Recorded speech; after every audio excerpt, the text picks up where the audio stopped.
Congratulations! Oh, incroyable!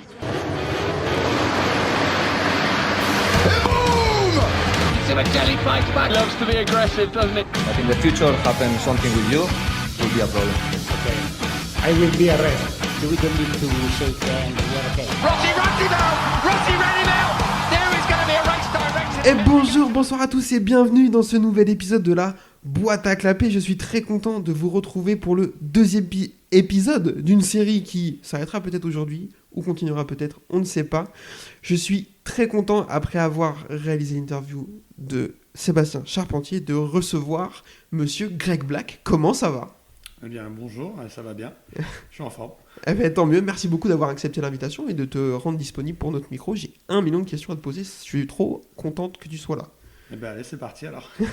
Je suis pas tout seul pour faire ça parce que c'est pas ma discipline de prédilection, donc j'ai pris un sidekick, comme ils disent dans les films. Monsieur Nico, comment ça va ? Ça va, très bien. On va faire les Minus et Cortex pour ce podcast. Ok, alors je sais pas qui est qui. Bel rêve des années 90. Du coup, Greg, on va essayer de parler un petit peu de ta carrière parce que nous, on parle beaucoup de MotoGP, etc. Mais il y a aussi l'endurance et moi, j'étais intéressé pour en savoir un peu plus. Il s'avère que tu habites à côté de chez moi, donc on s'est dit c'est l'occasion. Donc il y a 2 excellents pilotes en Charente. J'aurais fait les 2, du coup, je suis très content. J'aurais fait toute la Charente. Tu es né, du coup, si je me trompe pas, le 26 août 1888 à Derby. 1800, ça fait vieux. 1988, pardon. Oh là là. 1988, tout à fait. T'as raison de me reprendre. Enfin, je sais que je fais vieux, mais bon... Non, je me serais pas permis. Je me serais pas permis. Ouais, tout à fait. Ouais, je suis né donc, le 26 août en 88 et en Angleterre. Tu partages ton anniversaire avec Macaulay Culkin et James Harden. Voilà, je sais pas si tu savais cette information, mais désormais tu le sais. Tu es franco-anglais. C'est ça, exactement. En fait, je suis né en Angleterre, mes parents sont venus en France quand j'avais 3 ans. Et après, depuis, je vis en France. Tu es donc bilingue. Exactement, j'ai 2 nationalités. On continuera pas cet épisode en anglais. Un peu, hein, moi je suis chaud. Hein. Calmons-nous. Donc du coup, j'ai une première question qui est assez classique, mais qui est intéressante. À quel moment ça t'est venu, cette passion pour le sport motocycliste ou le sport mécanique en général ? Le sport mécanique, mon père, mes parents suivaient un petit peu les courses de moto quand j'étais plus jeune, donc on a toujours un petit peu suivi les courses.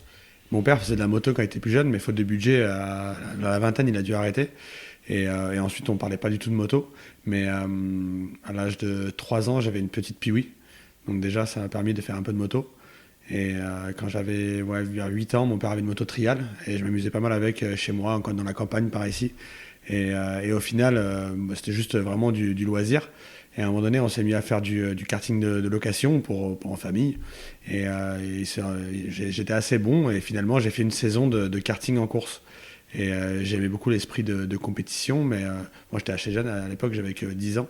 Mais ouais, la compétition, j'aimais beaucoup. Ce sport mécanique, ce côté compétition, la piste, etc. Et donc, rien de plus. En fait, j'ai fait juste une année de karting où ça s'est plutôt bien passé. Et après, à l'âge de 14 ans, juste avant 14 ans, j'ai une 50 pour la route. Donc, comme tout le monde, dans la campagne, on a mis à se déplacer en moto. Et on peut en France, donc c'est bien avec le BSR. Et donc, à partir de là, je me suis dit, tiens, j'aimerais bien faire des courses. Et c'était parti de là, en fait. Ok, trop bien. Donc, t'as commencé par des courses sauvages un peu, j'imagine, Ouais, avec ton 50 à boîte. Comme ouais, tout le monde, exactement. quoi. En fait, les 50 à boîte, à l'époque, c'était pas les 4 temps, c'était les 2 temps. Donc, il y avait vraiment un championnat qui se faisait. C'est, je sais pas, France 50 cm3. Et une catégorie qui est connue, c'est la Coupe Conti. C'est une catégorie à 50 qui était faite par Monsieur Conti et qui a sorti énormément de pilotes en France. Beaucoup de pilotes ont roulé dans cette catégorie. Et au final, c'est par là que j'ai commencé. Ok, et à quel moment se fait le chemin dans ta tête de te dire ok, j'ai envie que ce soit mon activité principale ?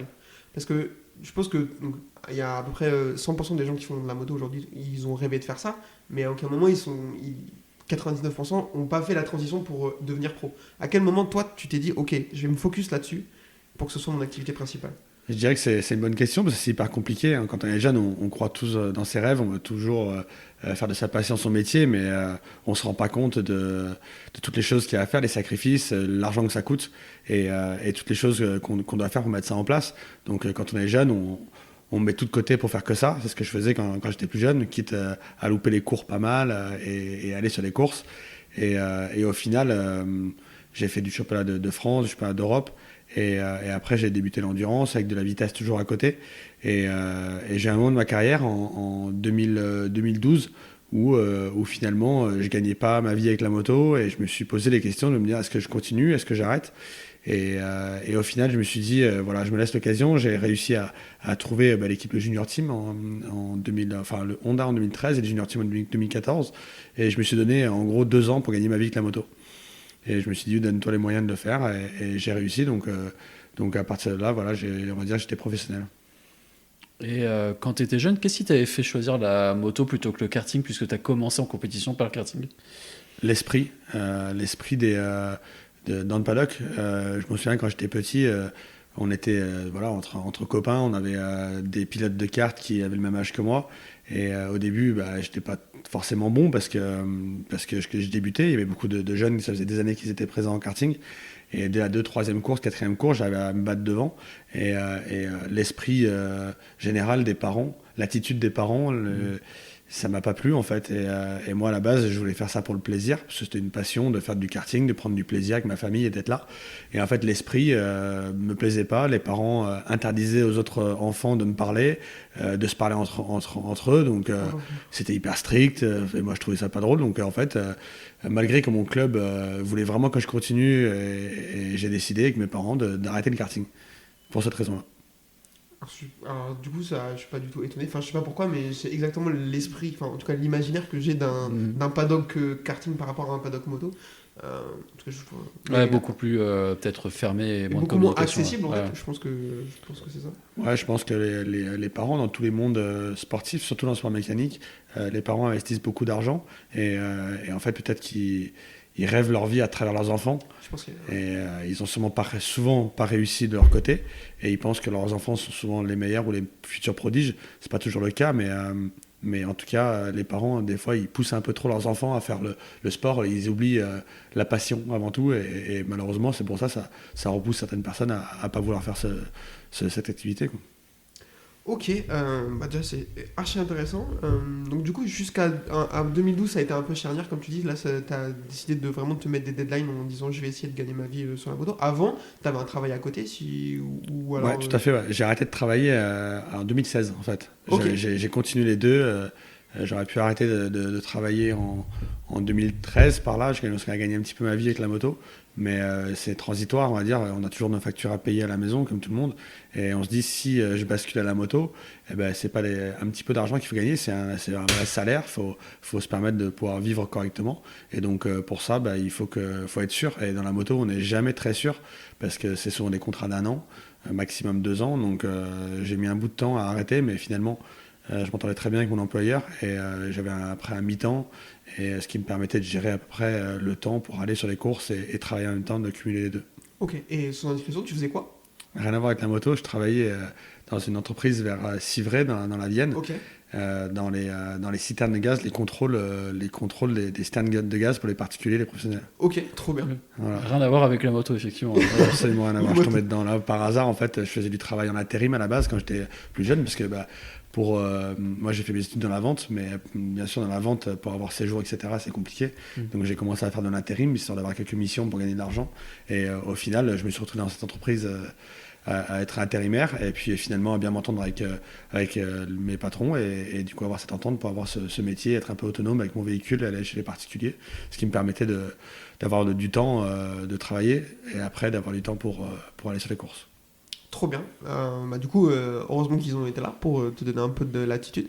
Trop cool. Je me suis noté qu'en 2014, ça a plutôt bien marché pour toi. Tu as été champion Superstock. Si je me trompe pas, alors j'ai vu champion de France et champion du monde, c'est ça? Ouais, c'est ça, ouais. Et en parallèle, tu faisais déjà de l'endurance ou pas du tout? Ouais, j'ai commencé l'endurance en fait par hasard. Moi, je faisais de la vitesse. J'ai commencé ma carrière en vitesse, donc en 50, puis en 125, et après rapidement en 600 cm3 en championnat d'Europe. Et bien sûr, c'est des milieux qui sont un peu difficiles, où il faut souvent apporter les budgets pour rouler. Et moi, j'en avais pas forcément. Donc c'était difficile d'essayer de gravir les échelons sans forcément apporter de l'argent. Et donc c'est pour ça que ma carrière a mis longtemps à décoller, parce que Si à la base on avait eu énormément d'argent ou des gros partenaires, comme peuvent avoir les personnes en Espagne ou des familles un peu plus aisées, ils peuvent se permettre de rouler dans des équipes, de payer pour rouler, et ce qui leur permet après de se montrer, de se valoriser un peu plus. Que moi de mon côté, avec mes parents, on a réussi à s'en sortir, mais c'était quand même assez compliqué. Donc les années en 2007, 2008, 2009, en fait, où je faisais du championnat du monde en 600 et en 1000, il fallait trouver des budgets pour se déplacer, pour aller sur les courses, trouver des équipes qui prenaient pas trop d'argent, donc c'était pas forcément les meilleures, mais c'était pas non plus les pires, donc c'est vraiment un juste milieu pour essayer de se montrer du mieux possible. Et en fait, quand je suis passé de la 600 cm3 à la 1000 cm3 de 2008 à 2009, je me suis dit, tiens, ça serait bien de m'entraîner en 1000 pour avoir l'expérience, pour quand je passe en championnat du monde en 1000 cm3 en vitesse, que j'ai un peu d'expérience sur ce type de moto. Et mon coéquipier à l'époque roulait en endurance dans une équipe qui s'appelait le RAC 41 et qui était basée à côté de Tours. Et donc il m'a dit, écoute, tu pourrais venir fin 2008 faire le bol d'or en tant que 4e pilote. Et moi, c'était parfait pour moi, ça me permettait d'avoir l'expérience de rouler sur une 1000. Et comme ça, l'année suivante, je savais à quoi m'attendre. Trop bien, c'est archi intéressant. En fait, j'anime pas l'épisode, juste t'écoute et c'est beaucoup trop intéressant. Ok, et donc en 2014, comme on disait, ça va plutôt bien se passer pour toi vu que tu vas être champion de France et champion du monde. Ouais, c'est ça. Alors il y a eu du temps entre les deux, parce que du temps entre les deux, quand j'ai commencé l'endurance en 2008, j'étais supposément être pilote remplaçant. Et finalement, ils m'ont pris en tant que titulaire. Donc c'était ma première course de 24 heures en fin 2008. Ok. Et à partir de là, j'ai jamais arrêté l'endurance. Donc ça fait maintenant du coup 16 ans du coup. 16 ans que je fais de l'endurance. Ça commence à faire un peu. Ouais, désolé. Pardon, ça fait un peu beaucoup, mais et du coup en 2009 j'ai fait ça et puis finalement j'ai eu des bons résultats. Je faisais la vitesse plus l'endurance et j'ai réussi à rapidement aimer l'endurance et à faire des résultats corrects et surtout financièrement c'était intéressant parce que je ne payais pas pour rouler, donc ça me permettait de rouler gratuitement. Et de ne pas devoir payer pour rouler. De plus en plus, les teams demandaient en vitesse de l'argent pour rouler. Et d'où ma raison où j'ai dû arrêter de faire de la vitesse parce qu'ils demandaient des budgets assez conséquents pour rouler. Et alors, je ne suis pas du monde où j'avais sûrement ma place, mais c'était difficile. Donc, j'ai continué en 2010 et 2011, 2012 en endurance. Et j'ai fait quelques remplacements en Cheval France 600 en 2011. J'ai fait quelques piges à droite à gauche où j'ai réussi à faire des résultats, mais toujours pareil, c'était difficile de trouver une place en vitesse sans payer. Plusieurs teams me disaient, écoute, tu peux venir faire une saison, mais il faut apporter 50, 70, 100 000 euros pour rouler. Donc moi, j'avais pas cet argent, il fallait que je vive à côté, je travaille. Donc je le disais non, je pouvais pas. Et donc au final, je m'étais dit en 2013, je vais faire j'étais dans une équipe avant 2011-2012 avec une Yamaha chez Mako. Ça se passait moyennement bien parce que la moto tombait souvent en panne, on faisait pas forcément des résultats et je prenais pas non plus énormément de plaisir, donc je me suis dit je vais peut-être arrêter ma carrière, arrêter la moto parce que finalement je m'en sors pas forcément et puis je faisais que 2 ou 3 courses à l'année en endurance avec des piges en vitesse. Et en 2013, je me suis dit, tiens, pour remercier mes sponsors, je vais trouver une moto et faire un peu de vitesse, notamment avec le contact que j'ai avec Sébastien Charpentier. Okay. Il était parrain de l'équipe FMA. Donc en discussion avec Charpentier, avec Sébastien, et puis avec le team FMA, que je connaissais, le mécanicien d'une équipe de vitesse, on a décidé d'intégrer l'équipe d'endurance avec le team FMA, où Sébastien était parrain de l'équipe, et puis de faire 1 ou 2 piges en vitesse. Et quand j'ai fait les piges en vitesse, au circuit du Vigan, j'ai fait 2 et 3e en vitesse en championnat de France. Donc des très bons résultats parce que j'étais arrivé comme ça dans le championnat. Et puis en endurance, en partant, je crois, 20e de la grille de départ, j'ai fait des premiers tours en tête ou des relais en tête de la course avec une moto qui était jamais à l'avant auparavant. Et donc en discutant sur les courses, parce que je faisais aussi des coachings en conseil de pilote, et j'étais en championnat de France avec un jeune pilote. Et du coup, en discutant avec Damien Saunier, j'ai remplacé un de ses pilotes pour une course en Allemagne en 2013. Et à partir de là, il m'a dit simplement, en 2014, j'aimerais que tu fasses vraiment partie de l'équipe en championnat de France sur bike et en championnat du monde d'endurance catégorie stock. Donc 2014, on vient où je me suis dit, j'ai une chance une nouvelle chance de pouvoir performer dans la moto. De pourquoi pas en vivre dans quelques années. Alors Junior Team, c'était à l'époque, on ne payait pas forcément pour rouler, mais il fallait trouver un peu de budget pour se déplacer. Donc j'ai réussi à toquer à des portes, des gens locaux, par ici, beaucoup de partenaires qui m'ont aidé. notamment qui sont toujours à mes côtés. Et du coup, à trouver le budget pour faire ce championnat de France et être champion de France cette année-là et champion du monde en catégorie stock en endurance. Et à partir de là, ma carrière s'est un peu débloquée. Donc on va dire j'ai misé sur le bon cheval à ce moment-là. Et on m'a fait confiance aussi. Et justement, si je peux me permettre de rebondir pour parler de confiance, Damien Saulnier, donc qui est toujours ton patron, hein, à l'heure actuelle, avec le CERT, c'est un peu si vous avez une relation forte, parce que c'est lui qui du coup t'a permis de passer au stade pro, et du coup on est quasiment 10 ans après et vous bossez toujours ensemble. C'est vrai que ça fait un sacré bout de temps qu'on se connaît, parce que depuis 2013 en fait, donc à cette course-là, cette fameuse course en endurance, on avait roulé ensemble. On a fait la saison 2014 et 2015 ensemble. Ensuite, j'ai changé d'équipe parce que je suis parti chez Motor Event, un team la 50. Après, j'ai rechangé d'équipe, je suis passé sur la Honda TSR, la Honda officielle. Et après, fin 2017, je suis revenu au CERT. Damien n'était pas encore dans l'équipe. C'était toujours Dominique Mélian et Dominique Hébrard qui géraient l'équipe à ce moment-là. Et après, Damien a repris l'équipe quand Dominique Mélian est parti à la retraite. Je ne sais plus quelle année c'était, je crois 2019. Il me semble fin 2019 où il a repris l'équipe. Donc c'est vrai que après 2 années, 2014-2015 ensemble, et maintenant depuis fin 2019, ça fait quand même un paquet d'années, donc on se connaît très bien. Alors du coup, pour parler pas mal de la partie endurance, parce qu'aujourd'hui c'est ton activité principale, je crois que si je me trompe pas, tu roules pas en vitesse depuis quelques temps. C'est ça, tout à fait, ouais. Moi j'avais plein de questions, mais notamment une, tu as dit que tu avais fait ta première course de 24 heures en 2008. Ouais. À quel point c'est difficile en fait. Je me rends pas compte physiquement, je me demande est-ce que tu as réussi à te préparer correctement et tout, ou est-ce que ça a été difficile à faire? Non, les premières courses c'était difficile. Même maintenant, à 4h du matin, on se dit tiens, c'est la dernière fois que je fais ça, tellement c'est difficile.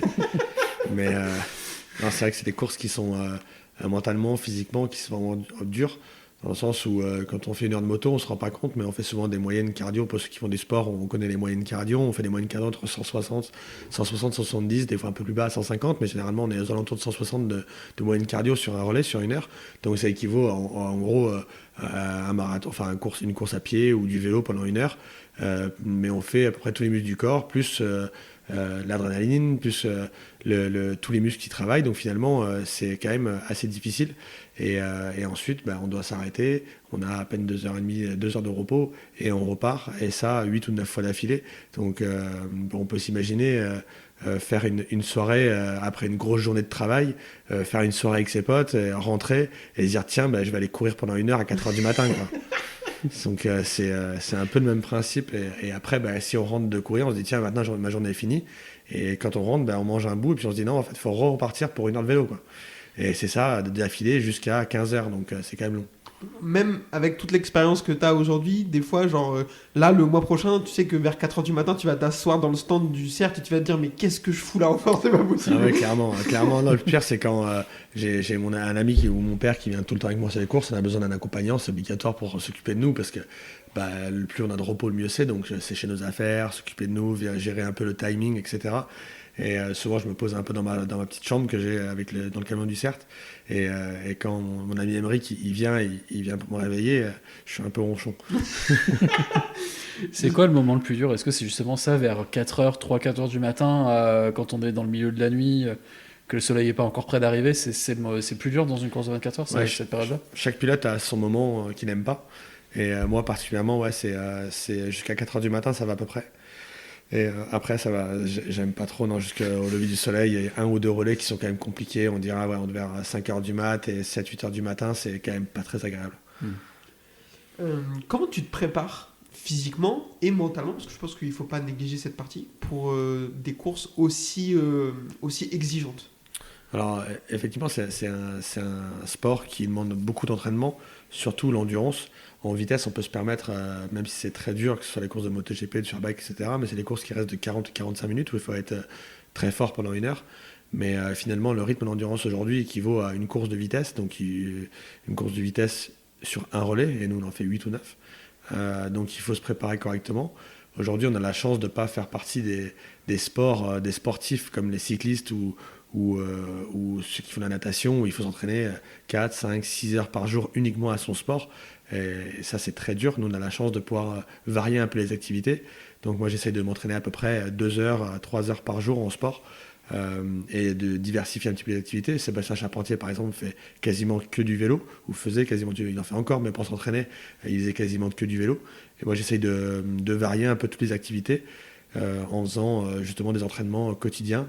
Et ça, justement, quand on fait du sport, souvent tout seul comme moi, je pense que ça apporte un côté, une force mentale, parce qu'il faut se donner les moyens de toujours faire s'entraîner, de se pousser jusqu'au bout de soi-même pour justement être fort.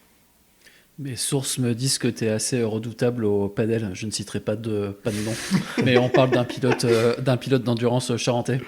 Ouais, ça c'est Maxime, effectivement Maxime Pellezotti avec qui on s'entraîne régulièrement et on joue souvent au padel. D'ailleurs, je vais y aller après avec lui pour aller le voir. Et non, c'est vrai qu'on aime bien toutes les activités, que ce soit du padel, du squash, du tennis, peu importe, de la course à pied, du renfort ou du vélo. Le but c'est pas d'être le plus performant dans le sport, c'est juste d'essayer de faire une bonne moyenne cardio, de se dépasser un petit peu, et plus on fait l'activité, mieux c'est. Moi j'avais une question assez particulière. Tu as parlé tout à l'heure de tes départs. Tu as dit que tu avais réussi au début de ta carrière à faire le all shot, à finir en tête avec des motos alors que tu partais 20e et des motos qui se montraient pas trop, etc. Moi je sais que je suis pas je suis beaucoup de moto GP, un peu le superbike et tout, un peu moins d'endurance, mais je sais que les 24 heures du Mans par exemple, j'essaie toujours de jeter un œil au départ. Et à chaque fois, je te vois partir et je me dis, mais en fait, il y a un truc, genre, les motos elles sont toutes éteintes sauf la sienne, c'est pas possible. Est-ce que t'as alors, le révèle pas, peut-être il y a d'autres gens qui vont écouter, mais est-ce que t'as un secret? Est-ce que t'as une préparation particulière? Parce que là-dessus, t'as vraiment pas d'adversaire en gros. Ouais, de plus en plus, les autres équipes essayent de s'affûter sur ce point-là. Les pilotes, ils sont... les médias en ont fait quelque chose de populaire en disant qu'effectivement, je faisais régulièrement les all shots. Alors, première chose, il faut savoir que les all shots, il n'y a pas de points à gagner, il n'y a pas d'argent à gagner, il n'y a absolument rien, à part la visibilité de la télé. Donc la seule raison de faire ça, c'est quand on était comme moi à l'époque, dans une équipe pas trop connue ou qu'on n'était pas connu. Et effectivement, quand on arrive à partir vite et être devant avec les équipes officielles, ça nous permet de se montrer et de se faire voir par d'autres équipes et montrer qu'on a peut-être le potentiel d'intégrer leur équipe. Aujourd'hui, depuis plusieurs années, c'est pas forcément le cas, vu que je fais partie d'une des meilleures équipes, peut-être même la meilleure équipe. C'est pas du tout l'objectif de partir en tête de la course, parce qu'on sait que la course est longue, c'est une course de 8 heures, 12 heures ou 24 heures. Mais effectivement, réussir à partir et être dans le bon wagon de tête, ça nous permet normalement d'être en dehors des problèmes, parce que quand on est en tête, généralement, au premier virage, il y a moins de monde. Et puis de partir dans un bon rythme et essayer de s'échapper directement avec les 3, 4, 5 pilotes et être aux avant-postes directement. Après, pour répondre à ta question de vite partir, je pense que il n'y a pas forcément de secret. Beaucoup de personnes pensent que j'ai toujours triché, que notre équipe a toujours triché, qu'on a par exemple... Ouais, bien sûr, mais ça, tout le monde pense qu'on avait un démarreur dans l'embrayage. D'ailleurs, que certaines équipes font maintenant, parce qu'ils pensent qu'on a ça, donc c'est interdit. Et qu'on débraye, en fait, que ça démarre la moto. Quand tu actionnes l'embrayage, ça fait démarrer la moto. C'est ça, donc plusieurs équipes maintenant ont ça. Mais moi, j'ai jamais touché une moto avec ce système là-dessus. Nous, ils veulent pas le faire, parce que c'est un système qui reste problématique par rapport... déjà, c'est interdit. Et deuxième chose, par rapport à la fiabilité. Parce que tous les relais, dès qu'on débraye, ça pourrait mettre en route le démarreur. Donc nous, ils n'ont jamais fait ça. Et puis après, ils disaient qu'on avait des boutons sur la moto pour la démarrer justement avant, plein de choses. Et au final, absolument rien. Toutes les motos, j'ai pu rouler énormément sur les Suzuki. C'est des motos qui démarrent facilement. Au quart de tour, elles démarrent. Mais j'ai aussi roulé sur des Honda et j'avais pas de problème non plus. Mais je pense que j'arrive à synchroniser mes mouvements, à bien... faire une bonne course à pied, je suis pas forcément le plus rapide, mais je suis dans les plus rapides. J'arrive à monter dans les plus vite sur la moto et je réussis à avoir une bonne gestuelle pour débrayer, démarrer et un bon lâcher d'embrayage malgré tout le bruit autour, ce qui permet de sortir rapidement des grilles. Et c'est vrai que sur peut-être 60 départs que j'ai pris, j'ai dû prendre 58 ou 59 all shots, quoi. Donc, on est entre nous, tu peux le dire, c'est assez satisfaisant quand même. Ouais, c'est vrai que c'est marrant, quoi. Mais c'est vrai que je sais que depuis quelques années, c'est l'objectif numéro 1 de mes concurrents d'essayer de me battre au départ. Et on a pu le voir l'année dernière, ça nous a pas porté chance. Parce que, en fait, l'année dernière, je pars en tête de la course. C'est une trajectoire que je prends la même tous les ans. Depuis 10 ans que je pars aux 24 heures du Mans. Et donc là, je pars, je suis sur la trajectoire. Et en fait, le pilote de la Honda, il est un peu optimiste. Il rentre complètement à l'intérieur, il coupe un peu tard. Et finalement, moi, je peux pas le voir parce qu'il arrive de derrière. Et il me touche. Et quand il me touche, ça me fait tomber. Mais malheureusement, c'est pas l'objectif du tout. Et on peut voir l'année dernière à Spa-Francorchamps au départ, quand je pars en tête. Au premier virage, j'entends une moto qui arrive. Je déclenche pas mon virage parce que je sais que quelqu'un va essayer de me doubler. Et donc il déclenche. Je déclenche pas. Et puis lui, il va tout droit. Et donc il se loupe. Donc je le redouble. L'année d'avant, au 24 heures du Mans, c'était pareil. C'était Reiter Berger, c'est la BMW. Il s'est loupé au premier virage. Enfin, systématiquement, maintenant, je sais qu'au premier virage, quelqu'un va tenter sa chance parce qu'ils veulent absolument être premier au premier virage parce que les médias en font tellement quelque chose que je prenne dès mon départ, que c'est devenu un objectif pour les pilotes alors que ça devrait pas l'être. Et justement, par rapport au Mans l'année dernière, alors moi très honnêtement j'étais devant ma télé, je pense que j'ai failli casser la télé. Et je me souviens d'une photo où tu revenais au stand avec la moto pliée et tu avais un regard, je pense que moi perso j'aurais pas voulu te croiser dans le paddock à ce moment-là. Comment c'est une question bête, mais comment t'as réagi par rapport à ça? Parce que c'est quand même un gros coup dur. Et quand de l'extérieur, on peut se dire quel est l'intérêt de tasser comme ça sur une course qui va durer 24 heures, c'est pas un sprint. Exactement. Alors après, nous, en tant que pilote, il faut accepter les choses et on dira c'est un fait de course. Il n'y a pas de pénalité rien derrière parce que les caméras n'étaient pas forcément au bon endroit, ça n'a pas forcément bien filmé. Mais bon, peu importe qu'il y ait pénalité ou pas, ça ne change pas de notre résultat. S'ils auraient pris un stop and go ou 2 ou 3, ça n'aurait pas changé forcément le résultat. Et surtout, ça n'aurait pas changé le nôtre qui était, on va dire, à la base catastrophique puisqu'on était dernier avec, je crois, 7 tours de retard ou 8 tours de retard sur les derniers. Et donc, on finit 7ème la course alors que quand on a notre rythme, la course, on aurait pu la gagner ou au moins finir sur le podium, c'est certain. Maintenant, quand ça arrive, sur le coup, on ne pense pas à tout. On est juste énervé de la situation. Et l'objectif numéro 1, c'est de ramener la moto au stand. Et dans mon regard, ça se lit parce que je suis en colère, je suis énervé, je suis déterminé pour ramener la moto. Surtout que à ce moment-là, ce que j'ai dit à personne, c'est que j'avais quand même une bonne douleur. Je me suis cassé le scaphoïde en fait dans cette chute. Et donc, j'ai fait toute la course derrière avec ça. La douleur, la détermination, le souffle qui est, on est un peu fatigué, on essaie de ramener la moto, j'ai dû pousser la moto. Donc c'était pas un moment agréable. Donc vous faites 7ème en sachant que tu avais le scaphoïde cassé et que pendant toute la course vous aviez parmi les meilleurs rythmes. Ouais, c'est ça. Du coup, on était déterminés à prouver notre performance et quand on regarde notre rythme de course, c'était nous les plus rapides sur la course. Donc effectivement, alors c'est toujours facile de dire qu'on aurait pu gagner la course parce que peut-être les autres ont temporisé devant, mais en tout cas on est largement plus se battre pour la victoire. C'était ma question suivante, j'allais te demander si Josh Hook qui essaye de gagner 24 heures du Mans au premier virage, ça t'avait saoulé, mais apparemment la réponse est oui. Non mais c'est sûr, ça saoule. Après c'est dommage parce que je pense pas qu'il ait fait exprès. Moi, Josh Hook, je le connais très bien. J'étais coéquipier avec lui sur la TSR. Donc, c'est une personne que j'apprécie. On discute toujours dans le paddock. Le milieu de l'endurance, justement, c'est ce que j'apprécie. C'est qu'entre tous les pilotes, je m'entends avec 99% des pilotes du plateau. Et on échange, on discute sur plein de choses. Après, sur la piste, on est tous concurrents. Mais ça empêche qu'on a tous des liens. On fait des courses ensemble. On passe du temps en conférences de presse ou dans les médias. Donc, le but, il est d'avoir une bonne entente. Et malheureusement, il y a eu cette erreur de sa part. Il s'est excusé, il pensait que il pensait que j'allais le voir arriver, il s'est un peu loupé et finalement c'est un peu lourd de conséquences. Donc c'est vrai que c'est comme je lui ai dit par message directement après, on a discuté, on a échangé même pendant la course et je lui ai dit c'est quand même dommage d'essayer de gagner la course au premier virage. Je pense qu'il aurait pu temporiser un peu quand on il est expérimenté en plus. Il est très expérimenté, c'est pour ça que c'est d'autant plus décevant parce que encore ça reste un pilote non expérimenté qui arrive de la 15e place, qui va absolument être devant. Même si c'est dur, on accepte. Mais là, c'est vrai que de venir d'un pilote de la moto officielle, Honda, qui a beaucoup d'expérience, c'est dommage. Et surtout qu'il était vraiment pas loin de tomber lui aussi au final. J'ai une série de photos où il est vraiment presque par terre. Donc il manquait peu pour qu'il tombe aussi. Et là, ça aurait été catastrophique pour lui et pour nous. Ouais. Du coup, tu as remporté 2 fois les 24 heures du Mans. Donc, félicitations déjà. Merci. Qu'est-ce qu'on ressent à ce moment-là? Parce que c'est la course où même les gens qui n'ont jamais vu de moto de leur vie, il n'y en a pas, mais ils connaissent cette course, elle est mythique dans le monde entier. Quand on monte sur la première place du podium de cette course aussi connue, qu'est-ce qu'on ressent? La satisfaction personnelle, je dirais, c'est vraiment un but Mon but premier, il était quand j'ai intégré le CERT, je voulais absolument gagner une course de 24 heures. Ça a été chose faite au Bol d'Or. Donc déjà, première course de 24 heures à gagner. Après, on a gagné le titre. Et l'année suivante, on a commencé par gagner aux 24 heures du Mans. Donc c'est vrai que c'est une satisfaction de gagner cette épreuve-là qui est tellement mythique, qui est connue dans le monde entier. Et on est fiers de nous, fiers de l'équipe, fiers du travail qu'on a pu faire et tout le chemin qu'on a pu parcourir depuis des années.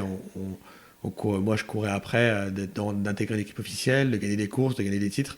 Et quand on regarde un peu derrière, on se dit tiens, j'ai quand même bien réussi. Maintenant, c'est vrai que moi, j'ai une mémoire un peu courte et j'oublie souvent ce que j'ai fait et je pense souvent à l'avenir, au présent, à l'avenir, aux choses qu'il y a à faire. Et souvent, j'ai des amis qui me rappellent en fait les choses ou les souvenirs.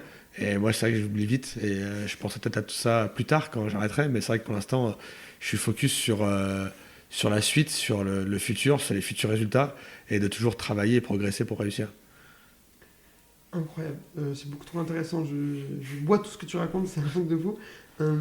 Sur l'endurance encore, j'avais une question. Après, Nico, voir si tu en as d'autres toi. Mais on voit de plus en plus de pilotes de vitesse arriver, anciennement dans le championnat du monde. C'était le cas de ton ancien coéquipier Xavier Siméon, Sylvain Gattoli. C'est le cas de Randy Depugné aussi. Comment toi t'accueilles ça? Comment tu vois ça? Est-ce que c'est un gars random comme un autre? Ou quand t'es dans la selle de Randy Depugné, tu te dis je vais essayer de lui faire quand même? Non, alors la concurrence, elle est aussi forte avec eux qu'avec les autres, c'est la même chose. Par contre, c'est hyper intéressant pour nous, moi qui sors des championnats de vitesse en niveau national. J'ai fait un peu de championnat international en stock 1000 et en stock 600, mais j'ai jamais fait de course en Grand Prix ou en Superbike mondial. Mais ça prouve que effectivement l'endurance a un sacré niveau. Il a toujours eu un très bon niveau. Mais c'est vrai que ce qui fait souvent la réputation d'un sport, c'est les médias. Et depuis que Eurosport ont repris ce championnat et que c'est une couverture médiatique, que ce soit en France par l'équipe ou par Eurosport, ça intéresse des constructeurs, des manufacturiers et également des pilotes. Et on sait que aujourd'hui, ça fait partie des 3 championnats les plus relevés au monde. On a bien sûr le MotoGP qui reste le championnat le plus relevé du monde avec les prototypes, avec nos pilotes français qu'on connaît, Johan Zarco et Quartararo et tous les pilotes mondiaux. Derrière, se découle automatiquement le Moto2 et le Moto3. Donc le Moto3 toujours des jeunes pilotes, des Moto2 des très bons pilotes, mais une catégorie un peu fermée parce que c'est monomarque de pneus. Les motos sont toutes similaires avec les mêmes moteurs. Et donc c'est les championnats de vitesse. Et après, en parallèle, on a le championnat du monde sur bike avec le 1000. Donc c'est les mêmes motos que nous, en fait, finalement, d'endurance. Et les 600 cm3 où Sébastien Charpentier a roulé. Et à côté de ça, le seul autre championnat de vitesse avec des motos vraiment bonnes, c'est l'endurance. Donc aujourd'hui, il y a une réputation presque, je dirais, meilleure ou mise plus en avant qu'en championnat du monde sur bike. Et pour nous, c'est hyper intéressant de voir ces pilotes, que ce soit des plus anciens pilotes comme Randy Depugné ou Sylvain Gattoli qui a été mon coéquipier, ou des plus jeunes comme Bradley Smith qui est venu rouler, ou comme on peut voir à Suzuka, plein de pilotes actuels. Hein. On a vu Jonathan Rea, on a vu des Evan Darmark, on a vu plein de pilotes de plein de plateaux différents. Et rouler à nos côtés, ça nous valorise parce que à la base, on se dit peut-être que ces pilotes-là sont exceptionnels, peut-être qu'ils sont quelque chose de plus que nous. Et effectivement, c'est des pilotes tous très forts. À ce niveau-là, il n'y a pas de mauvais pilotes. En MotoGP, en Moto2, Moto3, sur bike Super Sport et avec tous les teams officiels en endurance, il n'y a pas de mauvais pilotes. Mais c'est intéressant de voir justement le niveau qu'ils peuvent avoir, le ressenti de travailler avec quelqu'un comme Sylvain Gattoli, c'était intéressant, de voir le ressenti qu'il peut avoir sur la moto, les discours qu'il peut avoir par rapport au feedback sur la moto, et puis ses performances en piste, comment ils font.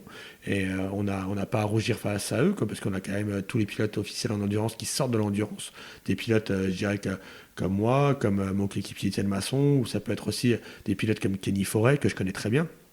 On n'a pas à rougir, on fait des performances tout aussi bonnes qu'eux, on est toujours en concurrence, donc c'est appréciable. Mais justement, tu t'évoquais Sylvain Gattoli avec qui tu as passé 2 saisons, je crois. On sait que c'est un très très bon metteur au point, on l'a vu avec quand la Suzuki a été champion du monde, où il a fait un gros travail de mise au point sur cette moto. Est-ce que tu vois, toi, quand vous avez travaillé ensemble, il a apporté quelque chose sur la technique, sur les réglages de la moto, la mise au point, ou au contraire, toi, tu lui as apporté peut-être quelque chose sur comment gérer une course de 24 heures, parce que lui n'avait jamais fait avant? Effectivement, à la base, il avait beaucoup de questions par rapport aux courses de 24 heures. Donc, je pense que moi, j'ai réussi à lui apporter pas mal d'éléments par rapport aux courses d'endurance, que ce soit pour le côté physique, le côté des relais, la dureté de ces relais, l'endurance, tous les faits de course qu'il peut y avoir, les différentes conditions de piste, la météo, comment réussir à tenir ses relais, enfin beaucoup d'informations sur l'endurance. Et effectivement, lui, directement, j'ai été hyper intéressé d'avoir son ressenti sur la moto. Et ce qui était intéressant pour moi, sachant qu'effectivement, il a travaillé en MotoGP et aidé au développement à côté des pilotes MotoGP, parce qu'à la base, c'était les 2 pilotes, Espargaro à l'époque, et beaucoup de pilotes qui ont été sur la moto, donc on est depuis à rouler sur la Suzuki aussi en MotoGP.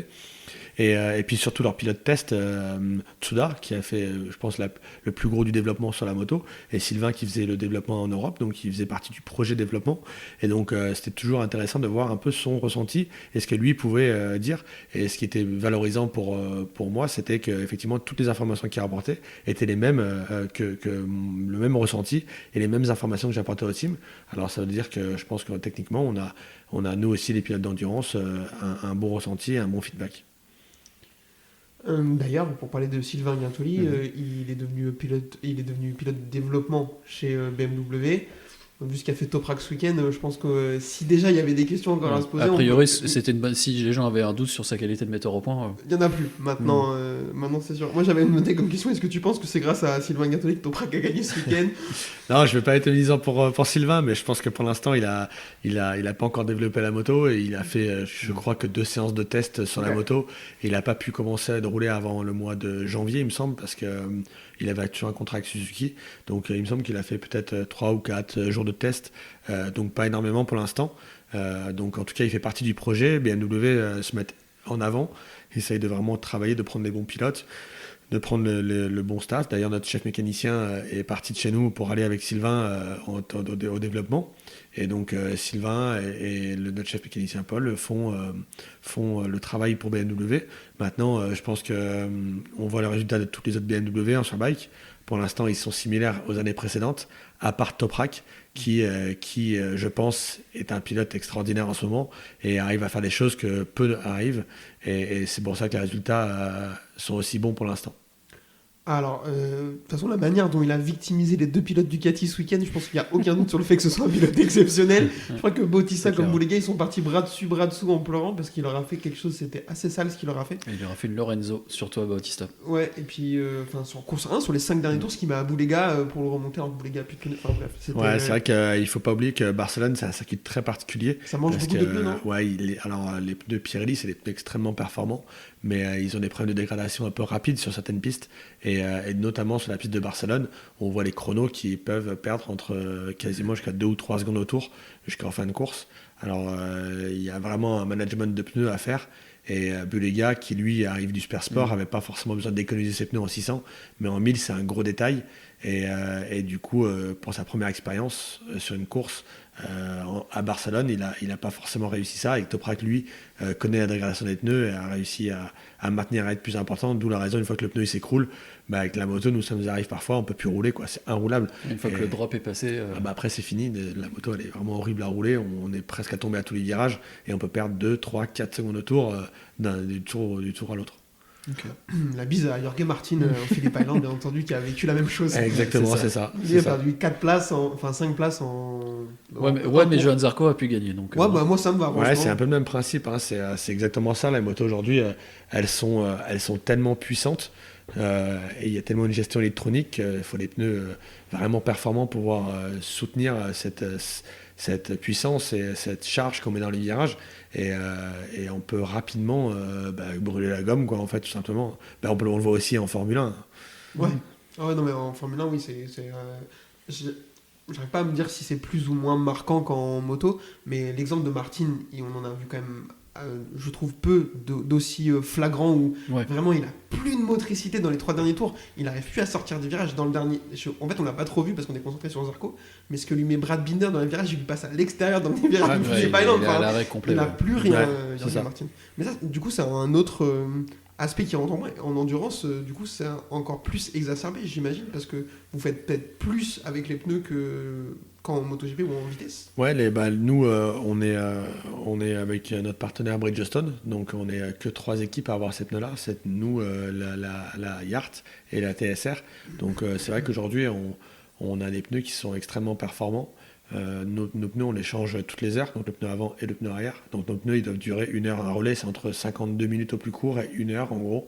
Et donc nos pneus sont faits pour durer 1 heure. Donc effectivement, on pourrait mettre des pneus plus tendres, mais ils ne tiendraient pas la distance. Donc nous, on fait en sorte d'avoir des pneus qui restent performants sur leur plaine. En qualification, aux essais, on peut se permettre des fois de mettre des pneus qui sont un peu plus tendres.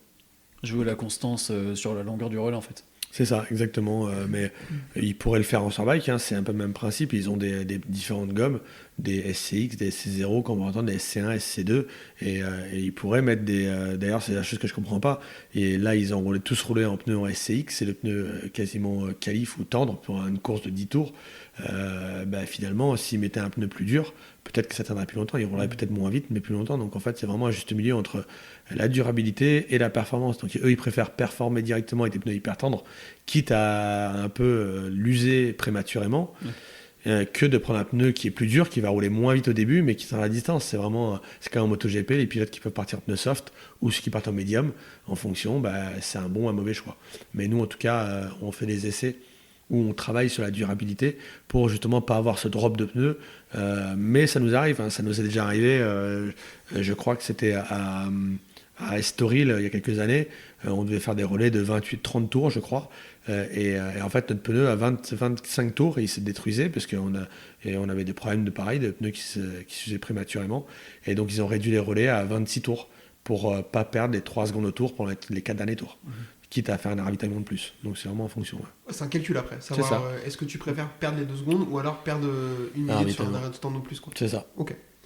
Moi j'ai une dernière question après on pourra. Si Nico, t'as eu l'opportunité d'essayer une MotoGP en 2018. Non, là c'était en fin 2022. Ah, fin 2022, j'ai lu, c'était après le Covid.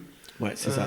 Donc une Suzuki sur le circuit de Motegi. Donc j'ai 2 questions. Le circuit il est bien ou pas? Parce que... Ouais, il est top. Ouais, c'est un circuit que je connaissais pas. Donc effectivement. Le freinage du 10 là, c'est. Ouais, le freinage, les gros freinages, les grandes lignes droites, des épingles assez serrées, c'est vraiment pas mal à rouler. C'est différent, c'est un circuit japonais, c'est toujours spécifique. Là-bas, le goudron est différent, les conditions sont différentes. On a l'habitude de la Suzuka, donc je savais à peu près à quoi m'attendre. J'ai pu passer une journée sur la moto d'endurance et la deuxième journée sur la moto sur la moto GP. Et la différence, est-ce que c'est flagrant? Est-ce qu'on prend même pour un pilote de ton niveau, est-ce qu'on prend une claque quand on monte sur une moto GP par rapport à une moto d'endurance ou pas vraiment? J'ai pas pris une claque parce que je m'attendais un petit peu à tout ça, mais c'est extraordinaire. C'est une moto à rouler, c'est le top. En tant que pilote, rouler cette moto comme ça, c'est parfait. Alors aujourd'hui, on a les 1000 cm3 d'origine qu'on peut rouler sur la route. On a des motos qui s'adaptaient pour le championnat de France, qui sont un peu plus préparées. Et ensuite, on a des motos d'endurance qui se ressemblent plus à des motos de championnat du monde sur bike. Donc on a quand même une électronique, le Magneti Marelli. C'est le système, c'est le boîtier qu'on utilise. C'est la même chose qu'on utilise en surbike, en endurance et en MotoGP. Donc l'électronique est similairement la même. On connaissait un petit peu, je savais un peu à quoi m'attendre de ce côté-là. Mais effectivement, la moto, elle est plus légère. Les freins carbone freinent plus fort. On a peut-être 40 chevaux de plus ou 50 chevaux de plus. Donc on arrive plus vite, on freine au même endroit et on s'arrête plus facilement. Je dirais c'est un peu comme une TVA en plus, quoi. C'est 20% partout, quoi. Donc, je me souviens que tu m'avais dit que tu avais trouvé ça assez facile et que tu étais vite dans des chronos où tu étais vraiment pas loin du pilote d'essai. Ouais, tout à fait. Ouais. Alors, ces motos-là, je pense que j'ai parlé avec plusieurs journalistes qui m'ont dit qu'ils avaient essayé les motos GP dans les années 2005, 2008, 2010. Elles étaient hyper difficiles à utiliser. La moto, elle faisait des roues arrière, c'était inroulable. Et aujourd'hui, les motos, avec l'électronique, la technologie, elles sont beaucoup plus simples à rouler, assez proches des chronos. Comme une moto, nos motos d'endurance, c'est une moto qui est agréable à utiliser. Après, la différence, c'est pour rouler très vite avec. Là, on arrive facilement au chrono rapide. Mais après, les pilotes de MotoGP, ils sont quand même exceptionnels parce qu'ils arrivent à tirer les derniers dixièmes de ces motos-là. Mais c'est vrai qu'à utiliser, c'est une moto, elle n'est pas violente, ça marche, mais c'est pas violent. La boîte de vitesse seamless, c'est incroyable. On dirait un T-Max quand on passe les vitesses. Ouais, non, c'est quand même quelque chose à utiliser. Et puis la puissance, nous on a une puissance, surtout, on va dire jusqu'à la 4ème vitesse, en 1000 cm3, on a 230-240 chevaux. Et à partir de quand on passe la 4, 5, 6e, comme au Castellet, bon, ça marche bien sûr. Hein, pour quelqu'un de lambda, Ça tire, ouais, ça monte les côtes. on prend 330, 340 km/h. Mais la MotoGP, on sent bien quand on passe du rapport 4, 5, 6, on a l'impression d'être en première, deuxième, troisième avec une moto, donc avec une des nôtres. Donc c'est vrai que la puissance est accentuée, les motos tournent un peu plus court, elles sont plus légères, donc c'est vrai que c'est plus agréable. Un T-Max, je pense, c'est ce qu'a Fabio Quartararo en ce moment, vu que ça va la facile. À mon avis, c'est vraiment juste un T-Max qu'il a eu, c'est pas juste la boîte seamless. Avant le traditionnel tu préfères, je voulais te proposer si tu as quelque chose dont tu veux nous parler, une activité ou tu as envie de te faire un petit peu de pub entre guillemets ou quoi, si tu as quelque chose, tu as le droit de me dire non et je couperai, il n'y a pas de souci. Ah non, si, ouais, on peut parler de mes batailles moto, effectivement. Vas-y, hésite pas.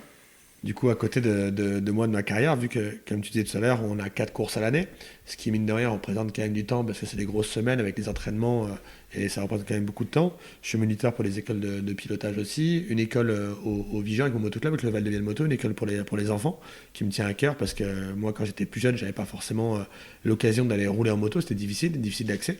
Donc le Val de Vienne Moto fait une école, la School Academy, qui est accessible pour tous les jeunes sur pas mal d'après-midi et de journées le samedi, dimanche dans l'année. Donc le calendrier, il a consulté sur le site du Val de Vienne Moto. Et moi, à côté de ça, j'ai une activité que je fais, ça s'appelle Tour Ride Baptême. Donc c'est pour faire découvrir le sport moto en tant que passager sur des 1000 cm3. On va dire à tout le monde, ça peut être des accompagnants, des motards ou des gens du grand public, on dirait, qui veulent avoir des sensations. Donc on fait ça sur le circuit du Vigan qui est pas très loin d'ici, on fait dans le Gers, Nogaro, Port-Arnos, Manicourt, on a un assez grand calendrier et sur l'année on essaie de faire vraiment découvrir notre passion. Ça permet à des partenaires de venir, de passer un petit peu de temps avec nous, de nous voir en dehors des courses. Ça permet aussi à tous les fans de venir nous voir, parce que je fais ça avec Lucas Mayas, qui est un pilote champion du monde super sport. Ouais, qui roule pour le GMT, c'est ça, ouais. Voilà, pour le GMT. Et donc on fait ça depuis 2016. Parfois aussi mon coéquipier Étienne Masson vient en secours avec nous quand on a un peu trop de monde, ou il vient remplacer Lucas quand il n'est pas là. Et donc c'est une activité qui fonctionne bien. On prête les combinaisons, les casques, les bottes, ça inclut tout. On fait des vidéos des baptêmes et puis c'est 3 tours sur le circuit. Et c'est vraiment des sensations spéciales à avoir, des sensations fortes. On se rend compte que la moto c'est un sport, c'est une vraie activité. Et surtout, on se rend compte pour ceux qui ne font pas de la moto ou ceux qui font de la moto, comment on peut freiner, comment on peut mettre de l'angle et accélérer avec une moto.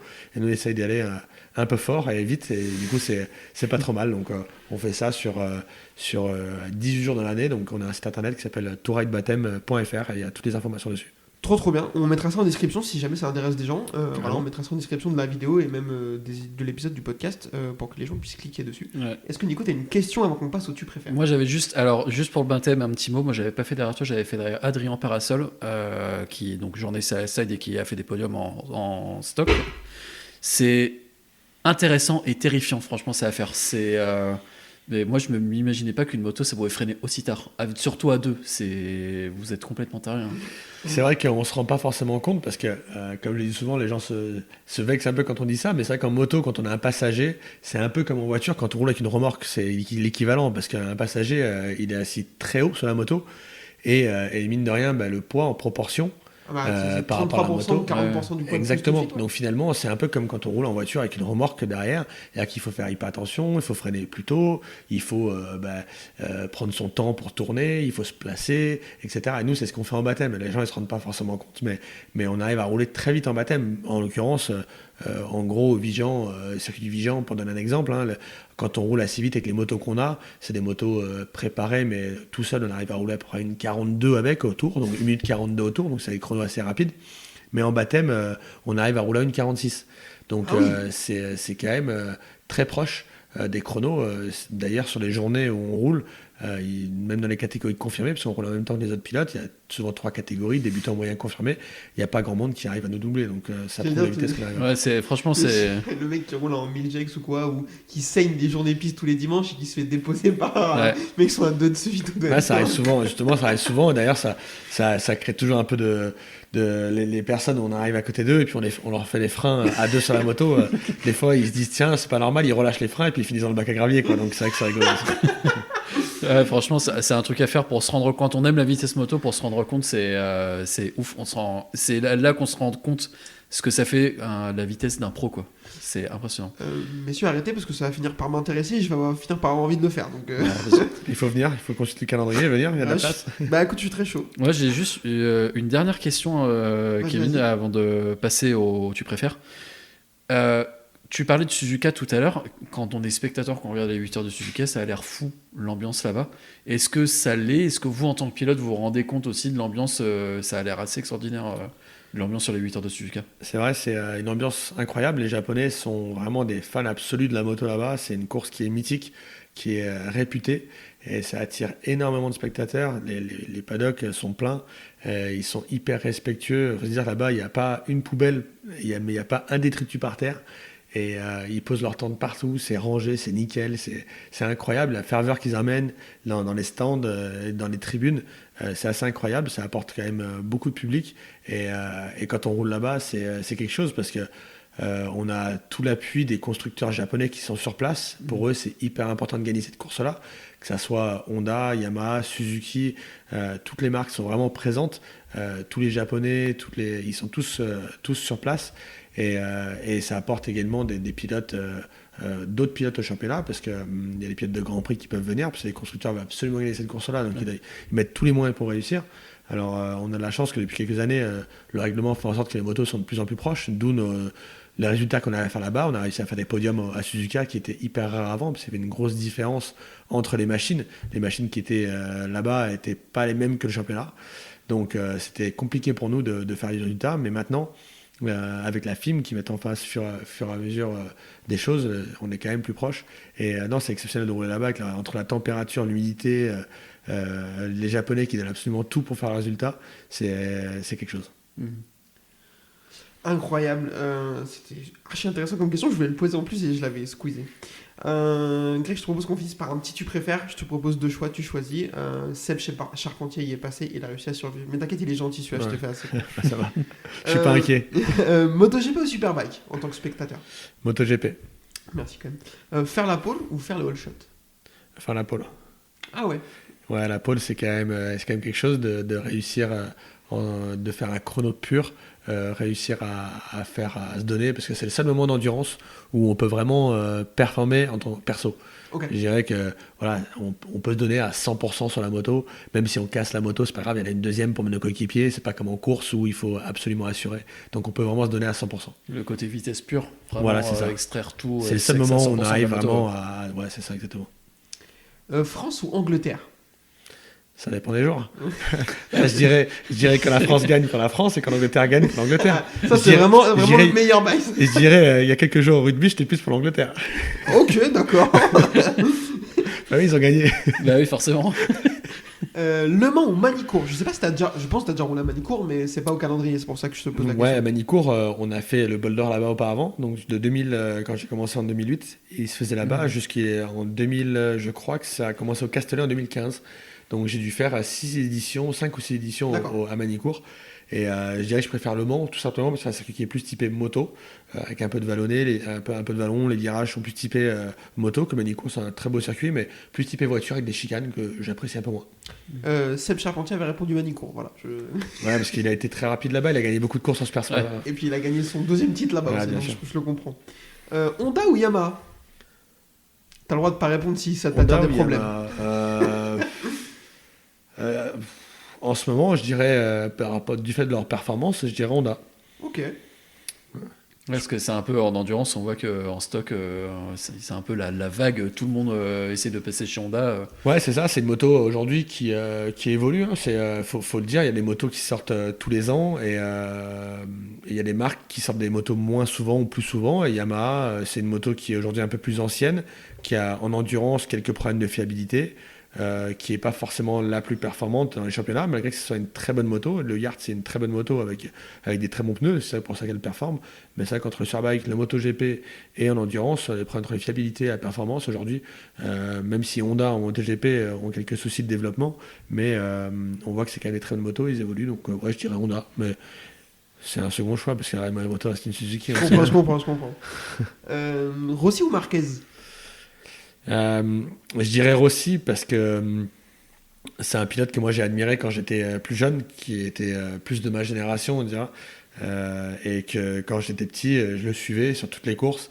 Et ce qu'il a fait, c'est exceptionnel. Et bon, c'est un pilote qui a réussi à se remettre en question, changer son pilotage. Quand justement la nouvelle génération est arrivée, il a quand même réussi à gagner, changer de marque et vraiment promouvoir le sport moto à tous les niveaux.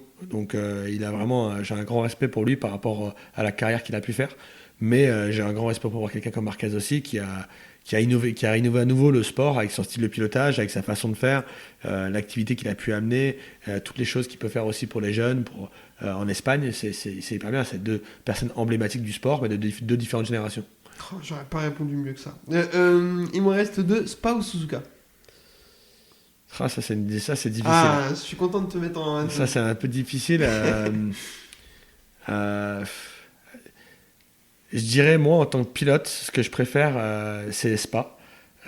Parce que c'est vraiment un circuit rapide, grand, avec le virage du Raidillon, Blanchimont, c'est des virages exceptionnels, où il faut vraiment du cœur, où c'est un circuit qui est mythique, et à rouler, je le trouve exceptionnel. Même si j'aime beaucoup Suzuka, mais si on me demandait de choisir demain, est-ce que tu roules à Spa ou à Suzuka, je pense que je choisirais Spa.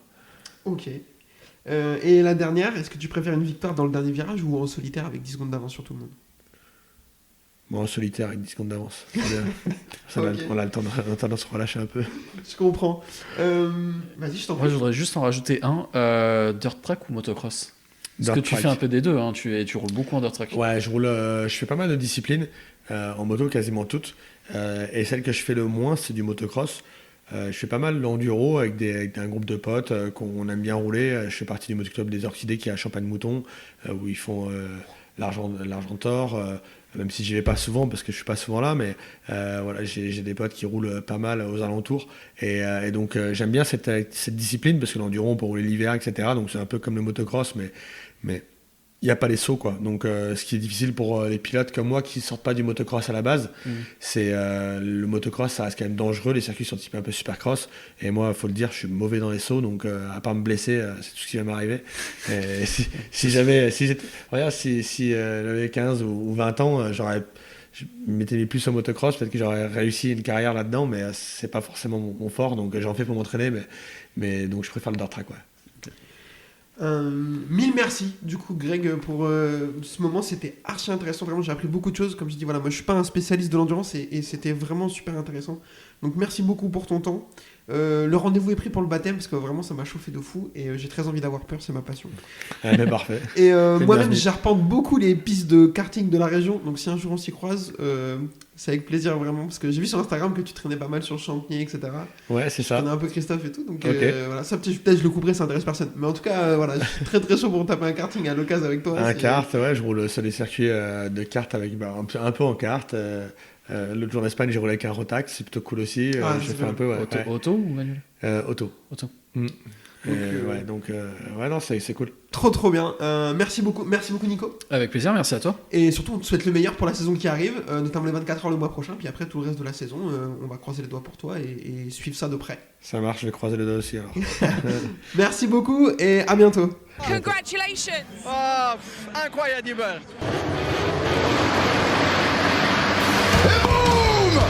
Sebastiani fights back. Loves to be aggressive, doesn't it? But in the future happen something with you, it will be a problem. I will be arrested. We don't need to shake hands. We are okay. Rossi runs it down! Rossi ran it